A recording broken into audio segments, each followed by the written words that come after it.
All right, now it says that we are live. Welcome to the first episode of the All NBA podcast with yours truly, Jerome. This is something that I'm going to be doing twice a week. It's something that I've always wanted to do, and I'm excited to finally do it. A podcast. I love basketball. I love podcasts. I love basketball podcasts. So why not do one? But I put a little twist on it. We're going to be doing these live on this channel on youtube.com/Duranmon. If you're already here, you know what the deal is. And we are going to be taking live opinions from you guys, the people who matter the most, the fans. And let me just check on my levels here because again, I am new to this podcast thing. So, and I'm doing it all by myself. So you guys got to help me out as well in the chat. Can you hear me? Can you see me? If you can do that, you're going to be great. As long as you can hear me, that's what a podcast is all about. Now, we are going to be doing live video podcasts. However, this will be available for audio form like SoundCloud and Apple's iTunes in the description box below after the fact. But right now, we are doing a live video feed. I see the chats blowing up. I will get to you guys in a second. I'm really excited to get started because we're going to be doing a mock draft of tomorrow's draft. I suck at mock drafts. I'm good with the top three picks. Like every year, I feel like I get the top three picks, but after that, I just fall off a cliff.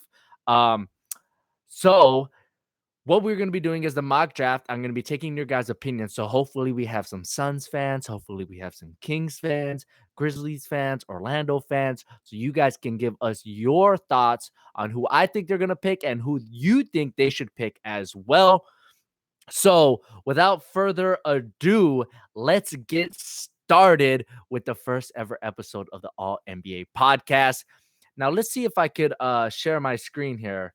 I don't think I can. Used to be able to. Forget it. Let's start with the first pick in the NBA draft. Obviously, the Phoenix Suns, they won the lottery, and it's been long reported that their first pick will be Deandre Ayton. Now, when I first heard this, because news of Deandre Ayton being the first pick for Phoenix was it came out pretty soon after the fact that they won the lottery. And with the draft, you have to be careful because a lot of these reports, these predictions, a lot of these things that come out from the teams like, hey, we're going to pick so and so, it could be a lot of smokescreen to try to get someone else in a bad position. Teams don't really share data with each other. That's why when a player like Doncic or Ayton doesn't give their physical to, say, a team like the Sacramento Kings, it's a big problem for the Kings because these teams, they don't share information. They don't share scouting reports. They don't share medicals. So if a team doesn't get a medical, they basically are screwed. They don't know what that guy's particular injury looks like or whatnot, or how their physical is. So I thought it was a smokescreen because to me, the best player in the draft is hands down. Maybe not hands down, but I like to say hands down because I'm Slovenian. I think you know where I'm going with this. It's Luka Doncic. He's my favorite player in the draft, but objectively, I think he's the best player in the draft. I mean, what that guy has been able to do in the EuroLeague, you forget the EuroLeague is not a bunch of kids coming straight out of high school who all have been the number one option, and this is their first time playing in a real system for a real team. The EuroLeague is a professional basketball league where guys are fighting to provide for their family. That's their job. Okay. That's what they are fighting for there. Now, not to say that guys in the NCAA aren't fighting for anything. I'm just saying that this 19-year-old kid, Luka Doncic, is out there and he's the MVP. Did you hear that? The MVP. He's the most valuable player in that league at only 19 years of age. Paul Gasol didn't do that. Ricky Rubio didn't do that. I think if Luka Doncic worst case scenario is Ricky Rubio, I think that's solid, right? Ricky showed his value in this year's playoffs. He's really become a solid NBA player. But I think Luka Doncic is way beyond that. He's the MVP of this league. And when I heard that the Suns hired Igor Kokoshkov, hope I'm saying that right, as their new head coach, I thought it was locked, sealed, whatever you want to call it. I thought they were picking Luka Doncic because that coach, he was Luka's coach For EuroLeague, because Luka plays for the Slovenian national team, I myself am half Slovenian, so I'm rooting for them. Shout out to Goran Dragic. But um, he was the coach of that team, and they just won Eurobasket, and that was a big deal for them. So I thought they were going to pick Luka Doncic. However, as we kept getting closer to the draft, and here we are the night before, it looks like DeAndre Ayton is going to be selected by the Phoenix Suns. He's already signing jerseys with Ayton on it. It seems like a done deal. So I want to hear what you guys think about that. Do you think DeAndre Ayton is the number one pick in this draft, or do you think the Suns should get Luka? Because to me, I look at how the game's being played right now, right? And it's all about perimeter play. So if they had drafted Luka Doncic, or if they draft Luka Doncic, their perimeter would be Devin Booker, Luka Doncic, and Josh Jackson. Now, I don't know about you, but that sounds pretty good. Yes, there's not a true point guard, but Luka Doncic is essentially a point guard. He runs that offense for that team, the best team, I might add. They won the championship. He was the finals MVP, all of that stuff at age 19. He did all of that on that team, and he essentially ran that offense. And then you got Devin Booker, who could also make plays and create for others. So really, you have 2 point guards there. They just are bigger and more skilled scoring wise than a point guard. So having not a true point guard there to me is not a big issue. And then you have Josh Jackson on there, who can be a dog defensively, super athletic. He'll be able to switch on to faster point guards if they need that type of matchup.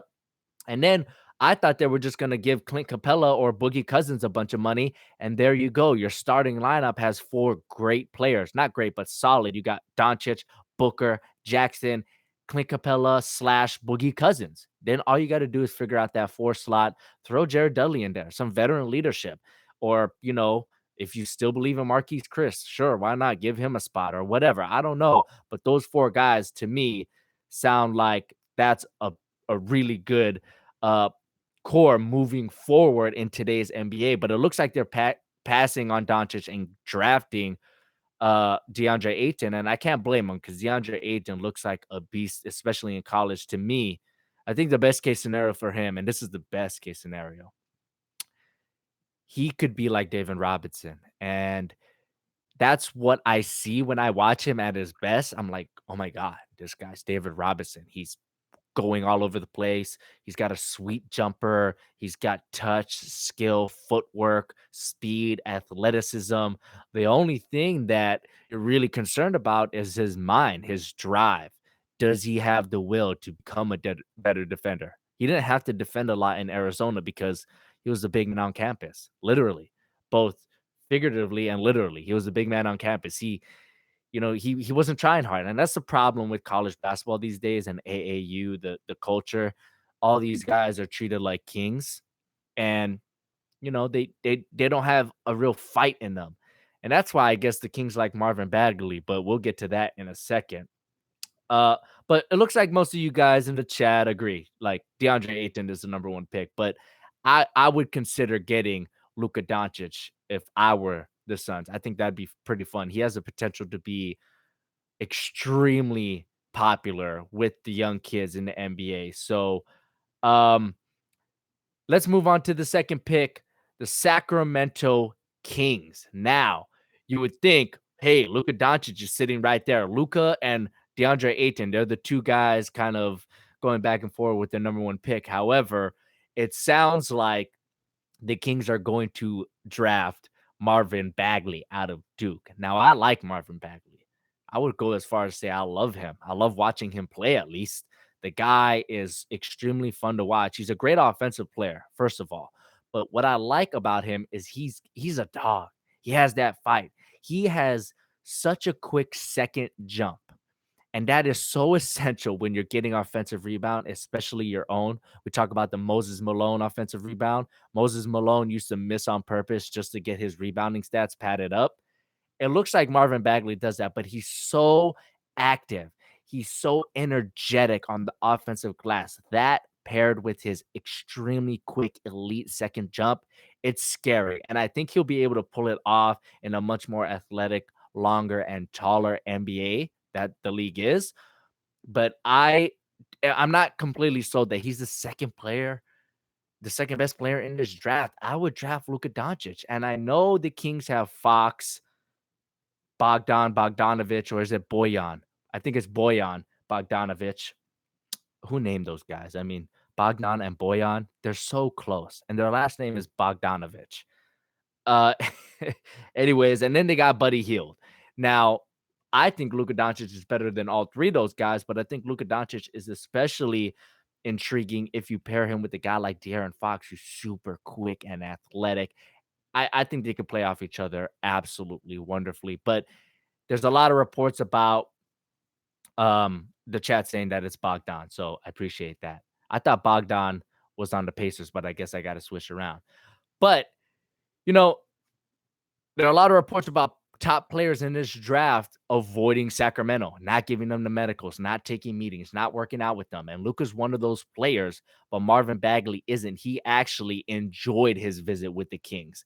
And I don't know if he actually enjoyed it or he just wanted to say that so that he could be the second pick and get a little bit more money because the rookie contracts are scaled if the top picks get more money than the lower picks. Um, I don't know, but it looks like they're gonna draft Marvin Bagley. And, I just don't know where that takes them. Does that make them an intriguing team in the next 5 years? I don't know. I think that Luka Doncic is a winner. He's already a winner at age 19. He dominated the game of basketball in Europe at age 19. He's a winner. He's a competitor. That's the kind of guy I would want. But it looks like they're taking Marvin Bagley, and that's who I have in my mock draft, the Kings taking second overall. Now let's move on to the third pick, the Atlanta Hawks. This is where I have Luka Doncic going.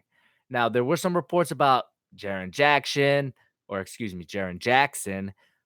Michael Porter Jr., maybe, Mo Bamba, maybe, but I think they're going to take Luka Doncic, especially considering that Luka just played in a tournament and he was absolutely what do they say? They were tantalizing. He was just tantalizing. It was like, oh my God, look at this guy, this skill, all of this stuff. But let me know what you guys think about Luka Doncic in Atlanta.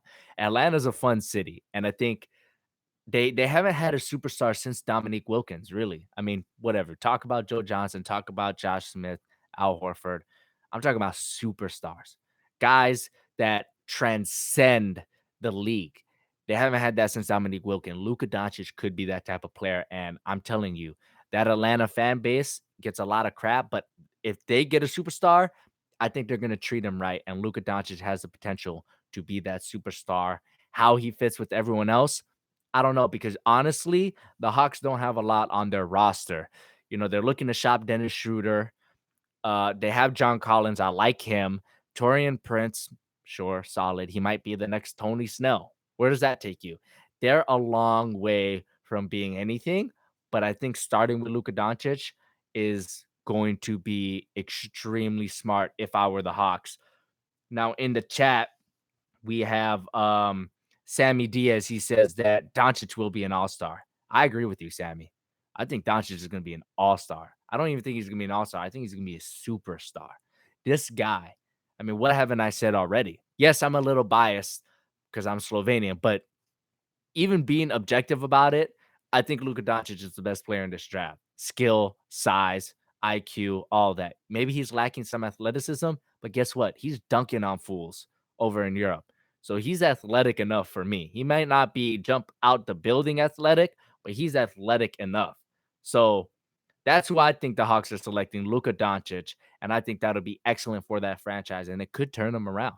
I think Luka Doncic is worth 10 wins in this league right now. They're going to improve by 10 wins just drafting Luka Doncic. That's how I feel about it.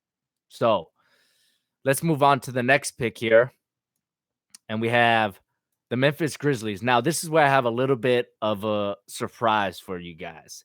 I think the Memphis Grizzlies, well, let me start by saying that they had a horrible year last year. Gasol was injured, unhappy. Conley was injured. I don't know if he's happy, but I always said the smartest thing for the Grizzlies to do right now is get better draft position. I'm not going to say the T word. I'm not going to say it because I don't believe in it. Maybe I do. But I said, if these guys get a solid rookie who's ready to contribute now, and if they get a transcendent rookie, a franchise type of player, they're ready for the playoffs next season because that's how much I love Gasol, but especially love Conley. The way that guy plays, I love Conley. So I said, yo, if the Grizzlies get a solid player to add to Conley and Gasol, I think they're ready to make the playoffs, at least be borderline eighth seed. So who are they going to take? Well, Luka Doncic is off the board. Uh, Mo Bamba is interesting. Well, could he fit against Marc Gasol? I don't think so. So I didn't take him. I have the Memphis Grizzlies selecting Michael Porter Jr. Oh, so Michael Porter Jr. He's one of these guys who, coming into last season, he was like the top rated prospect. Like everyone was saying this guy's going to be a top 3 pick. And then he had the back injury, and then he came back and played in Missouri, and it was shaky. I mean, he should have came back. But if the injury didn't happen, this guy would be a top 3 pick, I think, right?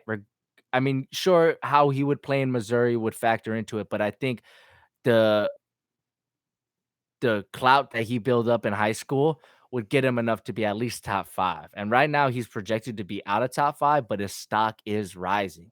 And this kid is extremely confident. And I think he fits pretty well with the Grizzlies. He's a power forward slash small forward, could play right next to Marc Gasol. Conley could set him up. Gasol can set him up. That's what Michael Porter needs because his shot, he could shoot it, but he can't really dribble. He needs to get a little bit stronger to take contact because he loves driving to the hoop. But I think that if he has 2 playmakers next to him, he's going to get a lot of easy looks, and that's going to help him out a lot. So I have Michael Porter going to the Grizzlies, and I think that'd be solid. However, I think the Grizzlies are shopping this pick. I think there's going to be a couple surprising trades in this draft. I think that the Grizzlies are someone to watch to trade this pick. And I think a lot of teams are looking to move up. The Raptors are looking to move up. The Knicks are looking to move up. Never know. Maybe the Hornets are looking to move up. They just made a trade trading Dwight Howard. The Clippers could move up because they got 12 and 13. So there's a lot of teams that want to move up. That's just a couple teams that I named. Grizzlies could end up trading this pick. There is an intriguing pick or trade prospect with the Dallas Mavericks swapping 4 and 5, getting the Chandler Parsons contract. Dallas is looking to get a real game changer in this draft. They're up next. But if Memphis keeps this pick, I think they take Michael Porter Jr. What do you guys think about Michael Porter Jr.? Should we be concerned with injury, or is he young enough to really bounce back from that injury? Let's take a look at the chat. JNAVTV _ says, is Jaren Jackson a bust? Well, Jaren Jackson, I have him going in the top 10, but I'm not going to tell you where in the top 10. We'll get to that in a second. Dan Nguyen says he's all in on Michael Porter Jr. And look, Dan, I might not be all in, but I'm in. I'm buying Michael Porter Jr. stock. Seems like we could buy low and we could sell high in a couple years. So I'm with you right now. I like Michael Porter Jr. And I got him going to the Grizzlies. Okay, let's move on to the 5th pick, the Dallas Mavericks. Now, the Dallas Mavericks, I'm not going to talk about all the things that are going on with the culture in Dallas because it's pretty bad. I'm just trying to focus on basketball here. If you take a look at their roster, they got Harrison Barnes, Dennis Smith Jr., Dirk is still there, but is he really a factor? They got Wesley Matthews. So it looks like they got some good perimeter play. We talked about Barnes, Matthews, Smith Jr.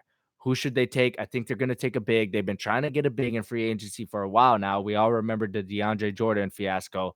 So I think they're going to take Mohamed Bamba, a.k.a. Mo Bamba, a.k.a. the Black Mo Bamba. I don't know. Would that work? Should we be calling him the Black Mo Bamba? He's got to prove it to us. But as we see in the chat, Nathaniel says Bamba. Emiliano says Bamba easy. I agree with you. I think that the Mavs are going to take Bamba, and I don't think they're going to trade this pick. The Mavs are another team that could be trading this pick to move up, to move down, to get assets, because they haven't been getting assets. They've been trying to get free agents, unlike the Celtics, who have gotten free agents and assets. The Mavericks have just been trying to get free agents, no assets, and they have nothing to show for it. They struck out on free agency and they have no assets because they weren't pursuing them. So I think if they keep this pick, they will pick Mo Bamba. This is a guy whose draft stock has been rising, I think, almost more than anyone else in this draft, right along Michael Porter Jr., Mo Bamba. I mean, what hasn't been said? The wingspan, the largest wingspan ever recorded. I also think I saw a report that he ran, was it a 40-yard dash or sideline to sideline or baseline to baseline faster than Russell Westbrook? I'm sorry. That is that's crazy. Did we just hear that right? Mo Bamba, a 7-footer with the largest wingspan, ran faster than Russell Westbrook? I mean, that's crazy. So, obviously, he's intriguing. You wonder if he can contribute anything on offense, but I think the worst case scenario, he's gonna be a solid defensive player, and you might not be able to play him in the fourth quarter because of free throws and offensive liability. But I think he's so long that even though his foot speed might not be there to catch guards on switches, I think that he's so long that he could recover and it won't matter. He could just put his hand up and just block all these guards. We've seen guards not really handle bigs very well, even though bigs seem to be getting played off the floor, especially in the fourth quarter. But an example I always like to use is Damian Lillard really has a hard time against DeAndre Jordan. I mean, just watch when Damian Lillard plays against DeAndre Jordan. DeAndre gets at least 2, 3 blocks on him in a game alone, just on Lillard. So I think these guards are going to have to, adjust to Mo Bamba's wingspan. I mean, it's massive. I don't even know. I think it's 8 feet. That's crazy.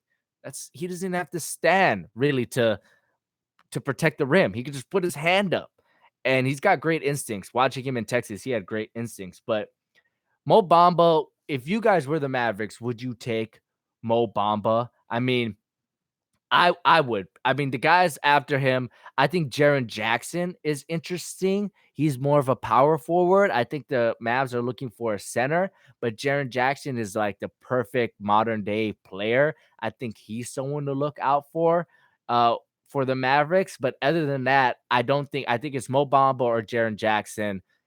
Maybe, just maybe, Wendell Carter Jr., because his stock seems to be going low, and I have no idea why. The guy is solid, but I think Mo Bamba, the ceiling is just too high here. So that's why I have him going to the Mavericks at number 5. All right, so let's move on to number 6, the Orlando Magic. Now, this has been rumored for a long time. It seems like this may or may not happen anymore. It seemed like a lock 2 months ago. But now that Jaren Jackson is still on the board, they might take him. But I think they took a guy like him in last year's draft with Jonathan Isaac. So I think the Magic are going to pick Trae Young from Oklahoma. I mean, look, they traded Elfrid Payton. They don't really have a point guard. DJ Augustine is their starting point guard, and that's just not going to get it done. And I think you have to swing for the fences. Even though Orlando isn't in a great spot, they can't really afford to miss this pick per se. I think that you gotta take a chance on Trae Young because the best case scenario for him is really good, right? I mean, the guy can make plays, he can shoot the lights out of the building. I think that they're gonna end up taking Orlando Magic. The Magic potential with Trae Young is high, but he's also one of the highest projected bust in this draft. Like, I don't even know how they use that metric. D'Angelo Russell, as a Laker fan, this hurts to talk about. But when the Lakers drafted D'Angelo Russell, this stupid stat on ESPN, it said he has the highest potential to be a superstar, but also the highest potential to be a bust. What does that even mean? I mean, honestly, what does that mean? Like, what metric are they putting in to be a potential bust? Like, I don't understand it. Now, don't get me wrong. Trae Young could not be a solid NBA player. He could be the next Jimmer Fredette. I don't know. It's impossible to evaluate these guys. And that's why this draft especially is very tough to predict because you never know. Trae Young could be a bust. Michael Porter Jr. could be a bust. Mo Bamba could be a bust. Luka Doncic, I mean, I don't think he's a bust, but he could be a bust. Bagley might not win you a lot of games, might get you a lot of stats, might not win you a lot of games. Are you really going to draft him second? That's why this draft is so interesting. There's a lot of buts in this draft. Like Trae Young's good, but is he an NBA player? I don't know. So, what do you guys think about Trae Young? I feel like people on Trae Young are either high on him or they're cold on him. Man, I don't know what I am with Trae Young. I think um I think he really got eaten up by some guards that aren't even gonna make the league. I'm just gonna say that. Like when Trae Young got all that national TV attention, the other guards in this conference were like, you know what, we're gonna shut this guy down. And guess what? They kind of did. They kind of shut him down. So if these guys in the Big Ten can shut him down, it's the Big Ten, right? Um, what are NBA guys gonna do? Like when Westbrook's on him, when John Wall's on him, what are they gonna do? They're gonna eat him up. Patrick Beverly definitely gonna eat him up. So if I were the Magic, would I pick Trae Young? No, I'd pick Jaren Jackson, but I think they're gonna pick Trae Young. I think they are. Uh, but Dan Nguyen, who's active in the chat, I appreciate that, brother. He says that you have to roll the dice on Trae. And that's what I think too. I think Orlando has to roll the dice. They got to swing for the fences. And let me tell you, I like Aaron Gordon. I like Aaron Gordon. Evan Fournier played well for them last season. So I think the wings, you got to play Aaron Gordon at the 4 spot. So drafting Jaren Jackson there would just kind of negate that and kind of limit Aaron Gordon. And the reports are that they're going to match anything Aaron Gordon gets because he's a restricted free agent. But I think that they're going to swing with the fences there or swing to the fences and draft Trae Young. Dawson Dahmer says Trae is a risky pick. He can play well, but it's a really dicey roll. I agree with you, man. It's dicey, but guess what? If the dices roll right, you got a superstar in your hand. You got something real special. And remember Steph Curry? I think Steph Curry was better in college than Trae Young, but remember Steph Curry? There were a lot of doubters. And now look, the guy's got 3 rings, 3 in 4 years. More coming too, probably. Unless, the Lakers. I'm not gonna say anything. I don't want to jinx it. But let me just say that this Warriors dynasty was nice, but ain't nothing like a Lakers dynasty. All right.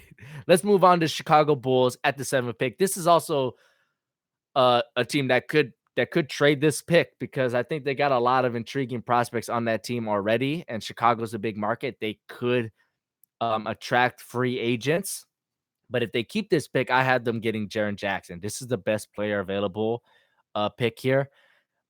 Chris Dunn showed up last year, so he looks promising. They got Zach LaVine, and they got Lauri Markkanen last year, so that's great. And I think Jaren Jackson could play next to all of those guys. Lauri Markkanen and Jaren Jackson front court is interesting. Lauri Markkanen, not a great defender. Jaren Jackson, great defender. So you're making up for him. Who do you play next to Lauri Markkanen? Do you leave him to protect the rim and just play him at the 5 spot and just put 4 wings around him?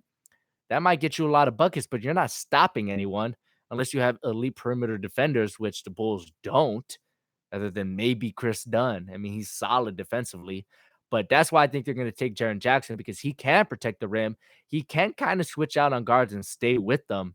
And so that I think if you get the right coaching, the defensive scheme with the right coach, I don't know if Fred Hoiberg is that guy, but it's to be determined as far as I'm concerned. But I think Jaren Jackson would be a steal for Chicago here if he falls this low in the draft.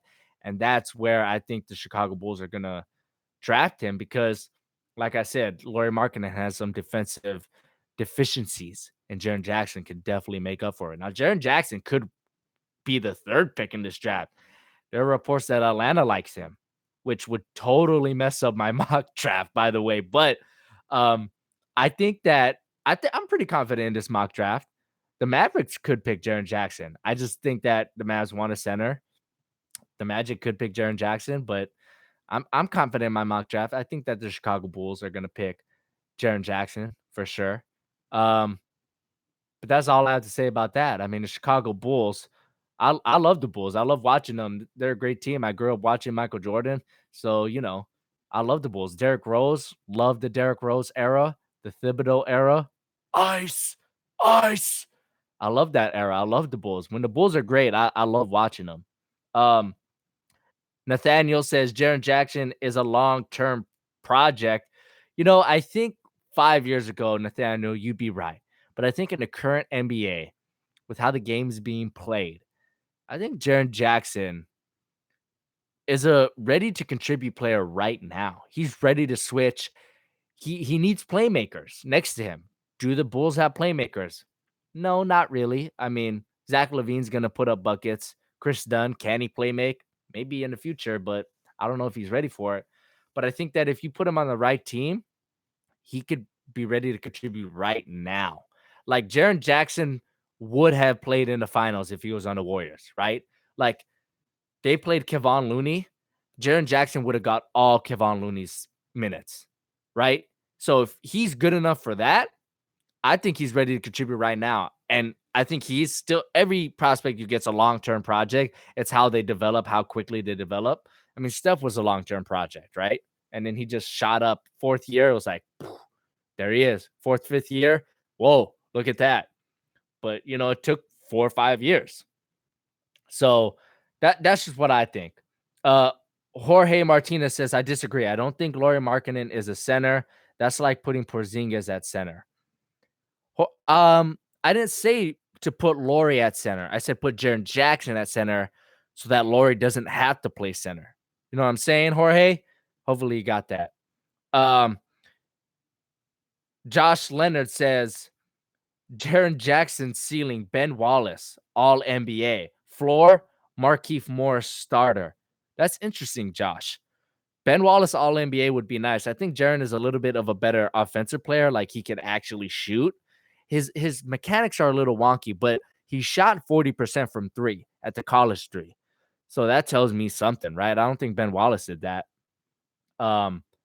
Priscilla Villegas says, who is the best player in this draft? Well, you're a little late, but I think it's Luka Doncic. So Dan Nguyen also says, hope the Raptors trade for the Memphis pick and grab Michael Porter Jr. Boy, that would be interesting. The Raptors are trying to move up in this draft. Not for Michael Porter Jr., I heard, but for Shai Gilgeous-Alexander, who I love. Unfortunately, I don't have him in the lottery, Shai Gilgeous-Alexander. But Asian kid, you're talking about, do you think Grayson Allen is going to get drafted in the first round? I don't think he's going to get drafted in the first round, but I do think he will get drafted, and I would love to have him on my team if I was the GM. But let's move on to the number 8 pick, the Cleveland Cavaliers. Now, how interesting is this, right? Will LeBron leave? That's really where it starts and ends with the Cleveland Cavaliers. Because if they knew what LeBron did, this pick would be totally different. If LeBron leaves, this pick is one thing, and if he stays, this pick is another thing. So for the purposes of this exercise, I'm going to give you guys what I think is going to happen and who the Cavs are going to pick because of that. I think LeBron is gone. What do you guys think? Is LeBron staying or is he gone? I think he's gone. Where he goes, I don't know. I could say LA. I could say Philly. I could say Houston. I could say Miami. I could say a lot of things. I just don't know. What I do know or do feel like, I feel like he's gone. So who are the Cavs going to select now that he's gone? I think that guy is Collin Sexton from Alabama. I love this kid. When I saw him play 4-on-5, was it, or was it 3-on-5? Something crazy happened where all these guys fouled out on his team and he had to play underman, and he was a beast. He almost won that game. I believe it went into overtime, if I'm not mistaken. But yo, this kid, what a dog. This guy's a competitor. And I think that game really changed him and said, you know what? I can dominate, but the other guys on my team are important as well. And I miss those guys. So I like what that game did for Collin Sexton.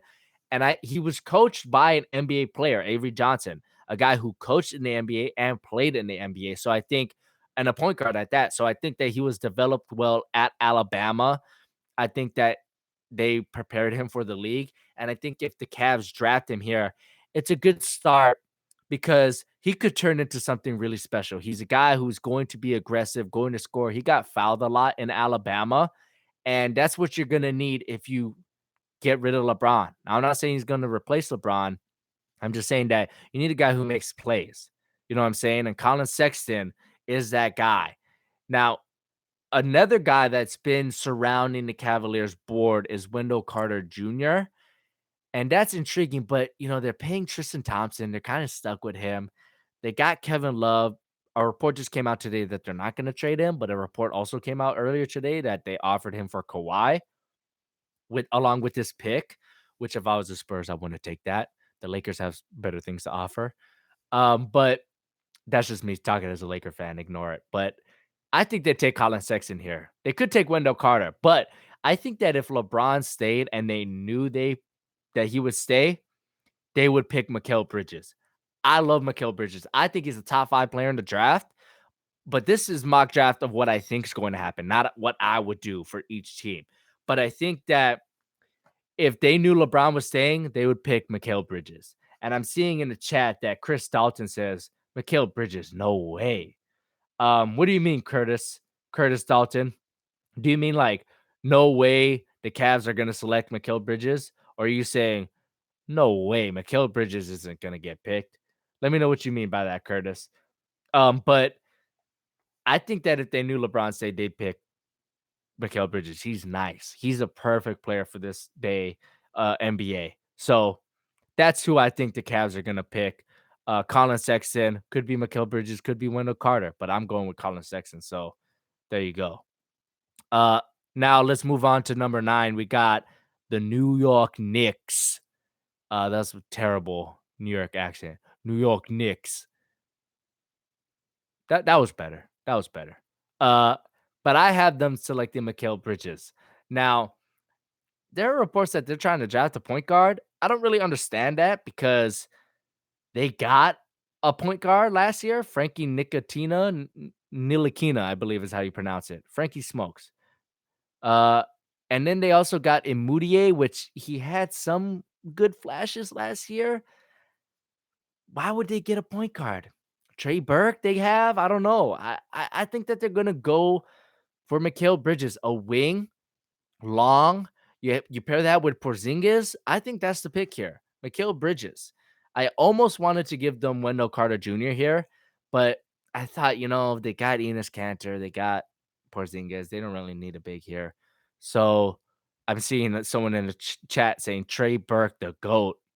I don't know. He looked like AI last season. So, but look, Mikal Bridges, he could shoot it. He could defend. He's long. He's athletic. And he reminds me a lot of Otto Porter Jr. And I think that if you put Otto Porter Jr. on a team with Kristaps Porzingis, that's pretty good, right? So that's why I think they're going to take Mikal Bridges here. But I don't know. What do you guys think? Joseph, who I'm guessing is a Knicks fan in the chat, says, we want Trae Young on the Knicks. Are you a Knicks fan, or are you saying we as basketball fans want Trae Young on the Knicks? Because that also would be fun. But here's another reason, and this is a very solid point, I feel like. Easy to come for me, right? What I'm about to say, I think, is a solid point. But look, they're rumors. They are just rumors that Kyrie wants to play in New York, right? So if you're the Knicks and you hear this, like, hey, Kyrie, there's a sliver of chance that Kyrie wants to come play with us. Why would you pick a point guard? Right? Why would you pick a point guard when you already got point guards, first of all, but then a superstar point guard potentially kind of maybe sort of wants to play with you when he's a free agent next season? Like, it's crazy to me. So I don't think they're going to pick a point guard here, Mikal Bridges. And look, if you pair Mikal Bridges with Kyrie and Porzingis, yo, that's fire, right? Am I right? So that's just what I'm saying. Jaren Jaren C in the chat says Kyrie to the Knicks would be fire. I agree with you. New York loves their point guards. New York loves their point guards, especially when they can handle the rock. And guess what? Kyrie has the best handles in the game right now. I don't know about you guys, but Kyrie, for my money, if I had to bet my life on it, Kyrie's got the best handles in the game. In the game. It's like art watching him handle the rock. So that's who I think the Knicks are picking, Mikal Bridges at number 9. Let's move on to the Philadelphia 76ers with the 10th pick. Now, I told you guys a lot of teams might be looking to trade their picks. Philly's one of them. They could be looking to move up in a draft. Some reports came out. I think that they could trade this pick for a solid role player who's ready to contribute and play in the playoffs right now. Like, I don't know. Harrison Barnes? I don't know. I don't know. I didn't prepare for this. I'm just speaking my mind. But if the Philadelphia 76ers keep this pick, I think that they are going to draft Kevin Knox out of Kentucky.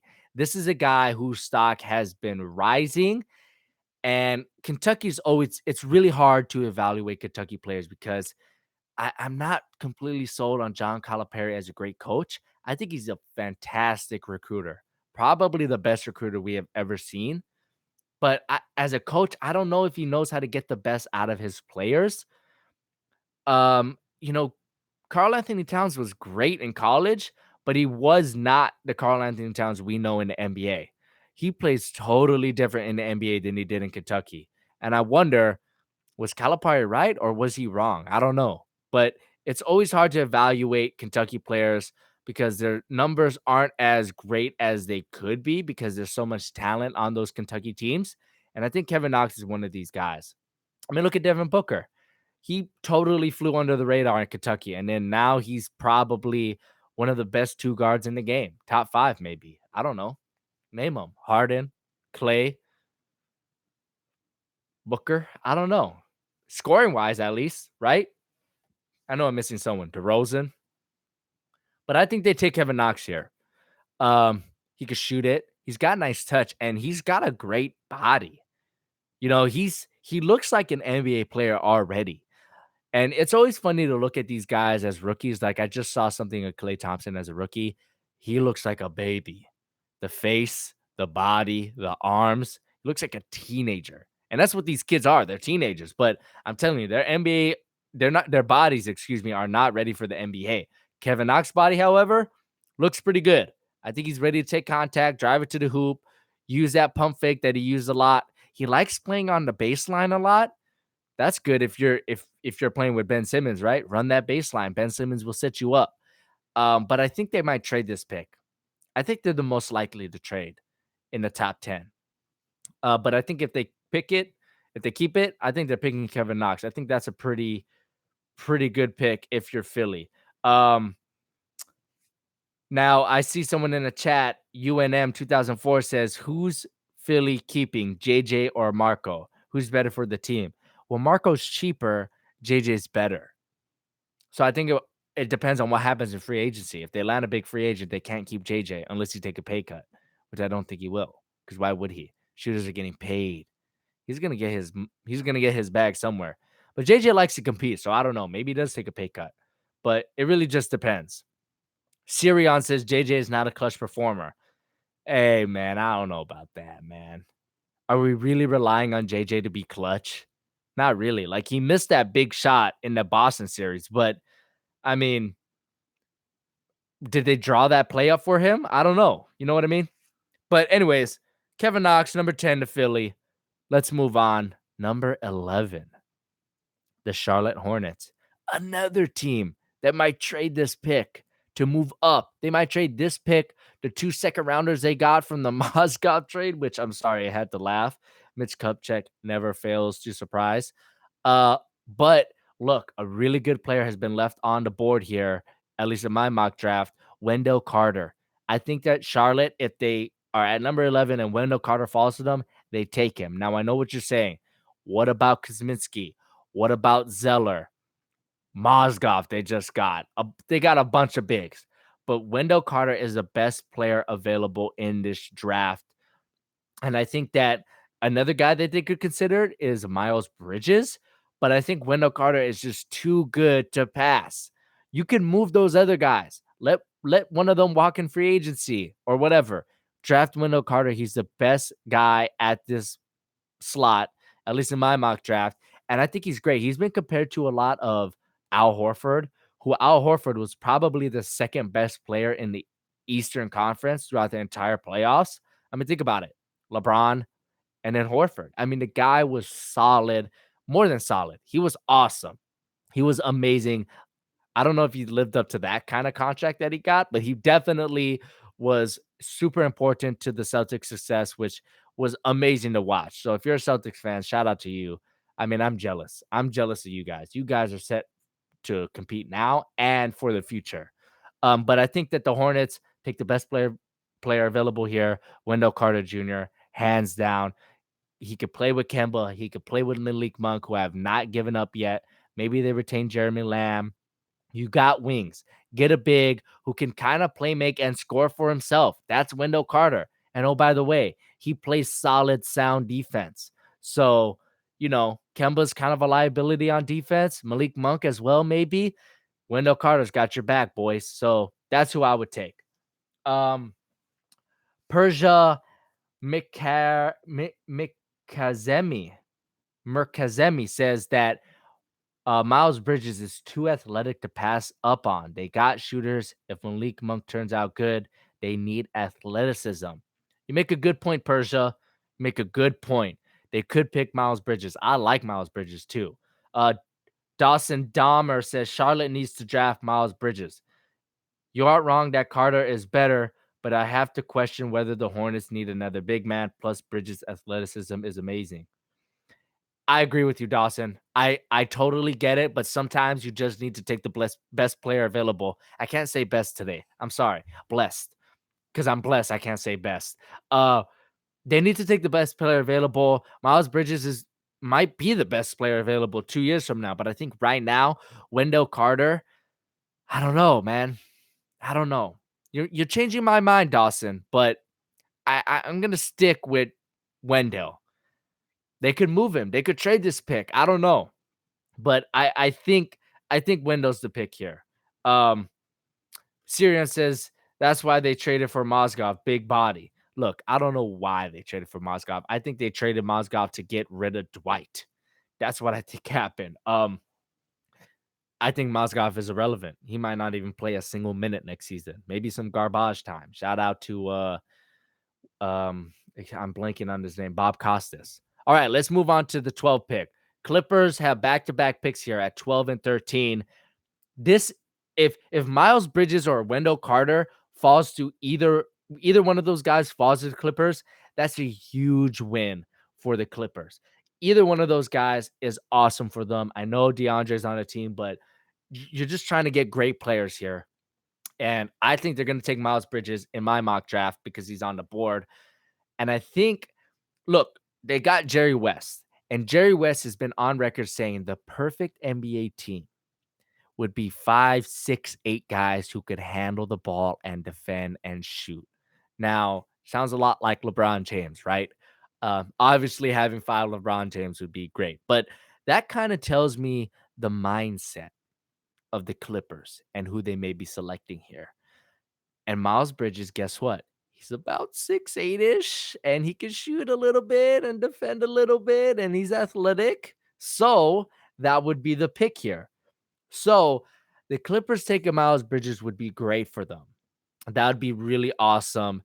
That'd be a great value pick here. So that's who I think they're taking. Now at 13, they could trade this pick. I don't know. They could trade both these picks to go up. I think this draft's going to have a lot of trades. That's what I think. That's why I'm saying trades a lot. But at 13th, I think they're taking Lonnie Walker, a shooting guard. I think the Clippers are just trying to get wings. They don't really have wings, right? They got Wesley Johnson, and I don't even know who else they got. Oh, excuse me, Sindarius Thornwell, who might have the best name in the entire NBA. His name sounds like a Harry Potter Defense of the Dark Arts professor. Sindarius Thornwell, page 394. That's my Snape impersonation or impression. But I think they take Lonnie Walker here. So Lonnie Walker and Miles Bridges to the Clippers at 12 and 13. Emiliano J says everyone be sleeping on Lonnie Walker. He could be the sleeper pick, guys. There could be a lot of sleepers here, but I think he's going 13th to the Clippers. All right, so with the last pick in the lottery, we have the Denver Nuggets. Now, I think they're taking Zhaire Smith here, a shooting guard. Now, what do the Nuggets need? They just missed out on the playoffs. They have Jokic, they have Millsap, so they probably don't need a big. They have Jamal Murray. Will Barton might leave. They still have Wilson Chandler, I think. So it looks like they need a wing. And I think Zhaire Smith, the shooting guard, would be great pick for them here. Denver has drafted well. They drafted Jamal Murray. They got Jokic, obviously, and Gary Harris as well, another shooting guard they drafted.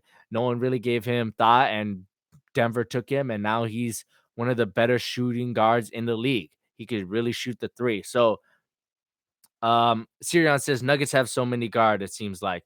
Yeah, but they got two solid bigs that there's no way they're splitting minutes if they draft a big here. And really at 14, you're just trying to get someone who can contribute, knock down a couple threes, and just be solid. You're not looking for anything. You're not looking for a home run. You hope, right? But you're not looking for a home run at 14. You're being realistic. Zhaire Smith, I think that's the pick here. Austin Reed says Nuggets are a team of okay players that only have one star talent. Jokic need to go for potential like Kevin Knox or Zhaire Smith. You're right. So Kevin Knox is off the board in my mock draft. I put Zhaire Smith here.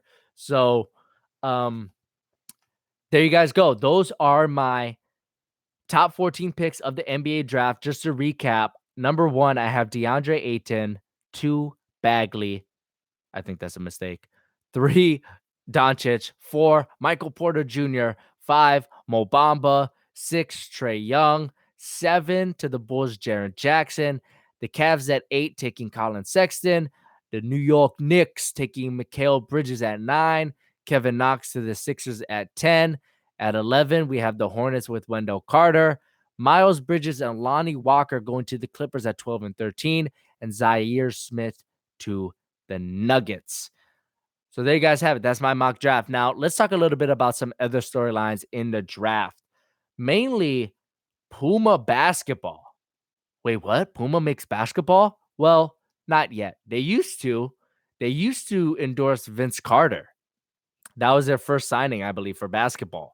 And Puma's making a comeback to basketball. They just made Jay-Z head of basketball footwear operations, whatever that position is. It's a made-up position. I don't think Jay-Z is going to do anything but build relationships.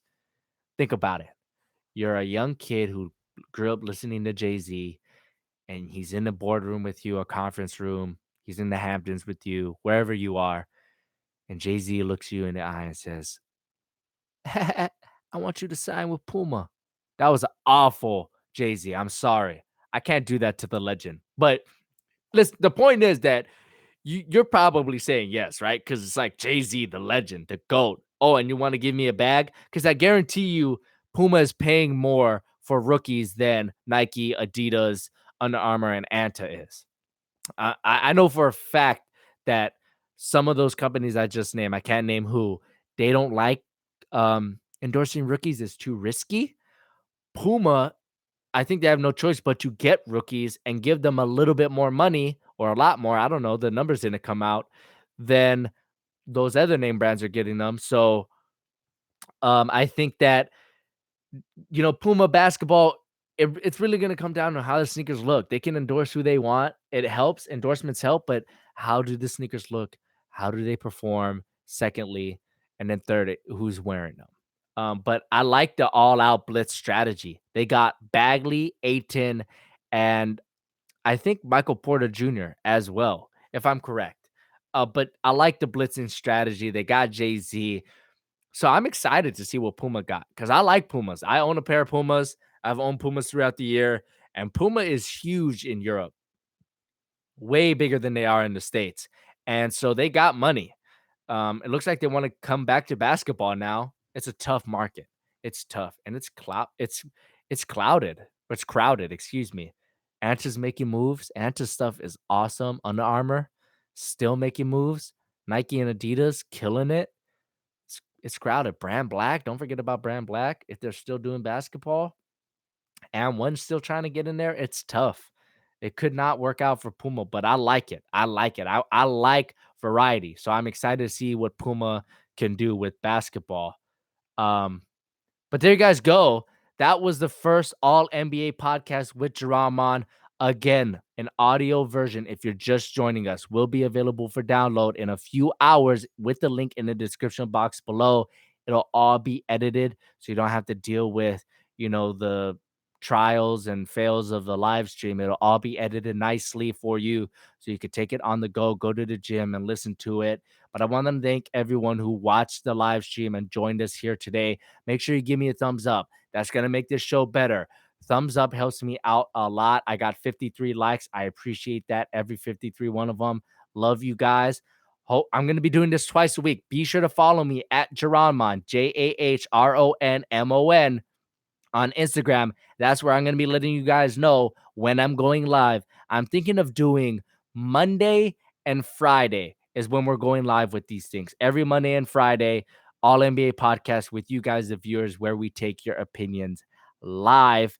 So again, thank you guys so much for joining. Go ahead, hit that link in the description box below in a few hours to get the full audio version if you missed out on this live stream. I'm excited. This is a new era for the channel, guys. Podcasting. And by the way, the quality is going to be butter. The audio version. I got Audition running in the background. It's going to